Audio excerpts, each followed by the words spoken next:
Hello guys, പുതിയൊരു വീഡിയോയിലേക്ക് എല്ലാവർക്കും സ്വാഗതം. നമ്മൾ കുറേ നാളായി ഒരു വ്ളോഗൊക്കെ ചെയ്തിട്ട്, അപ്പോൾ പിന്നെ ഒരു ചെറിയ വ്ളോഗ് ചെയ്യാമെന്ന് വിചാരിച്ചു. ഇതെൻ്റെ വീടിൻ്റെ ചുറ്റുപാടുമാണ്. കുറേ പേര് എൻ്റെ ഹെയറിൻ്റെ അപ്ഡേഷൻ ചോദിച്ചിട്ടുണ്ടായിരുന്നു, എന്താണ് അവസ്ഥയെന്ന്. ഇതാണ് കറൻ്റ്ലി അവസ്ഥ. ഡേ ലൈറ്റിൽ തന്നെ ഇങ്ങനെ നിങ്ങൾക്ക് കാണാൻ പറ്റും. മുടിയൊക്കെ വളർന്നു വരുന്നുണ്ട് കേട്ടോ. ഇതിൻ്റെ വ്യക്തമായിട്ടുള്ളൊരു അപ്ഡേറ്റ് ഞാൻ പിന്നീട് തരാം. കൊതുക് പുറത്തോട്ട് ഇറങ്ങാൻ പറ്റുന്നില്ല, അമ്മാതിരി കൊതുക്. ഇപ്പോഴത്തെ വീഡിയോ ഞാൻ ചെറിയൊരു കാര്യം കാണിക്കാൻ വേണ്ടി വന്നതാണ്. സംഭവം എന്താണെന്ന് വെച്ച് കഴിഞ്ഞാൽ, നമുക്കിവിടെ ചെറിയൊരു ഫിഷ് ടാങ്ക് ഉണ്ട്. ഇതാണ് ഗൈസ് ആ ഒരു ഫിഷ് ടാങ്ക്. കുറച്ച് നാളുകൾക്ക് മുമ്പ് മേരാ പിതാശ്രീ കുറച്ച് മുഷികളെ ഇതിനകത്ത് വാങ്ങിക്കൊണ്ടിട്ടു. 10-30 എണ്ണത്തിനെ മേടിച്ചുകൊണ്ടിട്ടതാണ്. ഇപ്പം നിലവിൽ ഒരു 5 എണ്ണേ ഉള്ളു. ആ മേടിച്ചുകൊണ്ടിടുന്ന വീഡിയോ നിങ്ങൾ ആദ്യം ഒന്ന് കാണുക. കൊക്കോ ഉണ്ടോ നോക്കണം.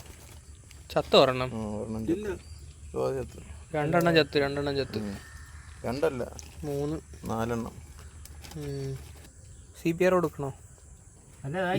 അങ്ങനെ ഇടിയൊന്നും വേണ്ട, അതിനെ ഡിസ്റ്റർബ് ചെയ്യാതെ, ചാവാത്ത ഞെക്കി കൊല്ലാതെ. അത് ജീവനുണ്ടെങ്കിൽ കുറച്ച് കഴിയുമ്പോൾ നേരെ ആയിക്കോളും.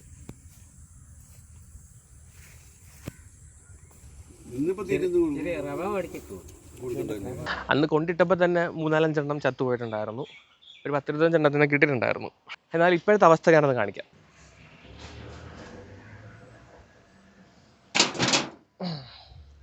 ഇത് കാണാൻ കുറച്ച് ബുദ്ധിമുട്ടാണേ, ഈ റിഫ്ലക്ഷൻ അടിക്കുന്നതുകൊണ്ട്. ഇത് പൊക്കി കാണിക്കാം. കണ്ട, ഇത്രയും വളർന്നിട്ടുണ്ട്. ഒരു 5 എണ്ണം ഉണ്ട് ഇപ്പം നിലവിൽ. നമ്മളിവിടുത്തെ മീനൊക്കെ വെട്ടുമ്പോൾ അതിൻ്റെ വേസ്റ്റ് ഐറ്റംസ് ഒക്കെ കൊണ്ട് കൊടുത്താണ് ഇത്രയും ആക്കിയത്. ഇത് കുറേ നാളായി ഇങ്ങനെ കിടക്കാൻ തുടങ്ങിയിട്ട്. ഞാൻ ഈ ഹെയർ ട്രാൻസ്പ്ലാന്റ് ചെയ്യുന്നതിന് മുമ്പാണ് ഇതിനെ കൊണ്ടിട്ടത്. ഹെയർ ട്രാൻസ്പ്ലാന്റ് ചെയ്തിട്ട് ഇപ്പോൾ ഒരു 4 മാസമായിട്ടുണ്ടല്ലോ. കണ്ട, ഇതിനി വളരും.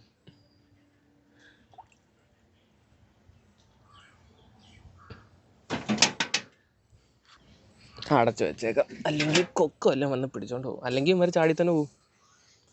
ഇത് ആദ്യമായിട്ടല്ല നമ്മളിവിടെ വളർത്തുന്നത്. ഇത് ഇങ്ങനെയൊക്കെ വെച്ചില്ലെങ്കിൽ നൈസായിട്ട് ചാടി വെളിയിൽ പോകും. അപ്പുറത്തൊരു വീടുണ്ട്, നമ്മുടെ കുടുംബം അവിടെയാണ്. ഇതിന് മുമ്പ് ഒരു വട്ടം വളർത്തിയ സമയത്ത് ഇവിടുന്ന് ചാടി എഴഞ്ഞ് അപ്പുറത്ത് പോയി. അപ്പുറത്ത് അയ്യത്തൊക്കെ പോയിട്ടുണ്ട്.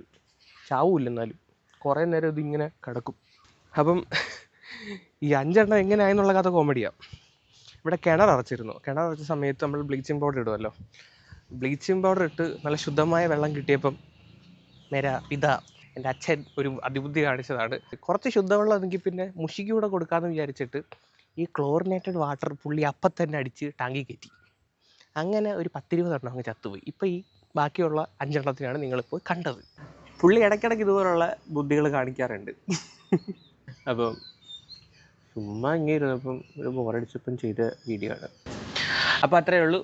വേറൊരു കുഞ്ഞു വ്ളോഗായിട്ട് വരാം.